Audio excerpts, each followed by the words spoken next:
Ladies and gentlemen, welcome to the second day of the World Food Security Summit. As Tina mentioned, yesterday was a very exciting, informative, and highly enjoyable day, and I'm sure today will be equally as exciting as yesterday.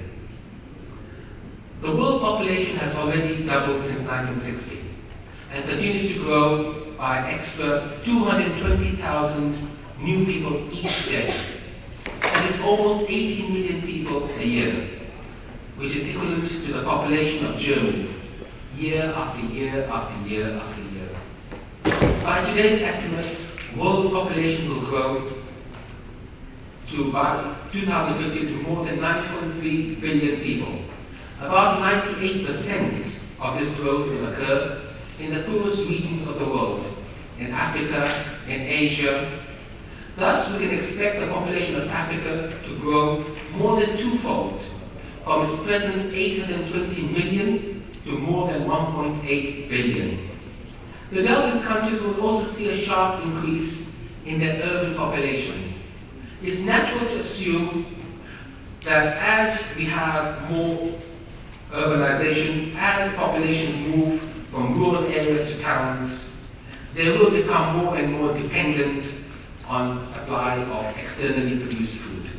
They will no longer be reliant on their own land to give them a source of food and nutrition.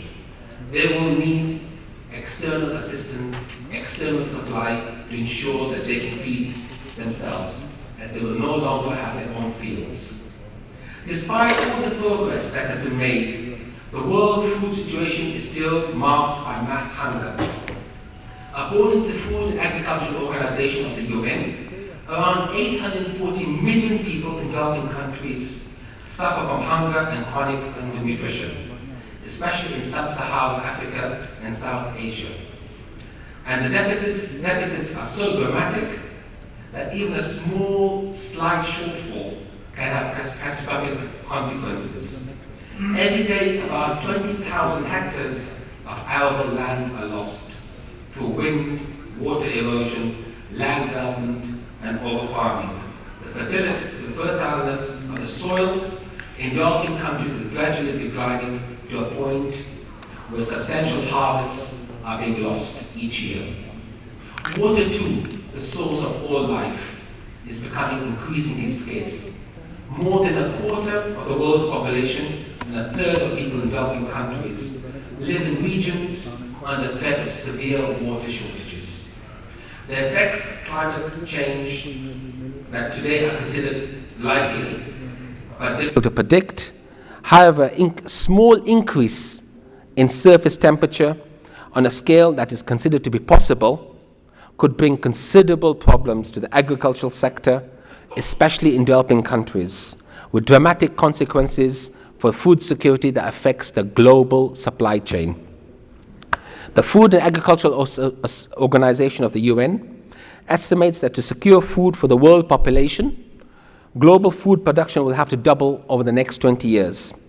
If the estimates are correct and to be believed, production can only increase if it's to be achieved at a global level. Therefore, international trade in food is vital to ensure that food surpluses are balanced with food deficits. At the same time, greater prosperity in developing countries will see 3 million people move up the food chain, with a growing appetite for meat and dairy products. So grain that was once used to feed people is increasingly being switched to feed animals. Rising oil prices have brought greater competition from heavily subsidized agro and biofuels. These factors alone could lead to a demand for food increasing by 70% by 2050. What kind of contribution can we expect realistically from the private sector to solve the problems of world hunger? The private sector has vast resources to increase the level of investments in agriculture and build on partnerships. Transfer of modern technologies is important to facilitate the development of domestic markets and thus higher employment. Without income, food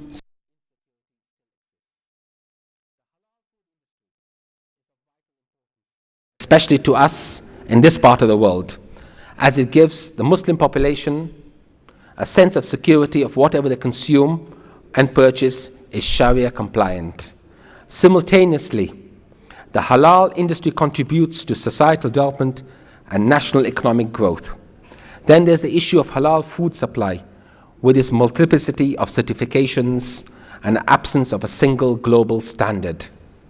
Widespread hunger poses strong threats to societal stability, and people who are starving have no means to purchase what they need and are left with feeling of hopelessness. I think from 2007 onwards, we have seen the impact of hopelessness and what it can do to society and the instability that it can cause.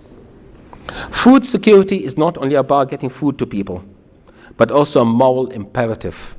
That's the impact on economic growth, energy, environment, and social stability. As the roots of food security are so complex, and sustainable solutions need so many efforts, and so many stakeholders, so many actors, so many players at different levels. Feeding the world is going to stay a challenge, at least for many years to come. These are some of the issues that will be discussed today, with presenters and discussants from all stakeholder groups. The challenges that today's session will focus on could hardly be more important, nor could the timing of today's summit underline its urgency and importance, especially for this part of the world which imports more than 90% of its food requirements. To start today's proceedings, we're extremely pleased, delighted, and honored to have our keynote speaker. Our keynote speaker for today is His Excellency Engineer Mahmoud Al-Bastaki, the Chief Executive Officer of Dubai Trade. His Excellency is an expert in e-commerce solutions. He served as the Chief Information Officer of Dubai World Corporate Departments before taking up his present position. Engineer Mahmoud was also appointed as advisor for the Dubai Expo 2020 bid.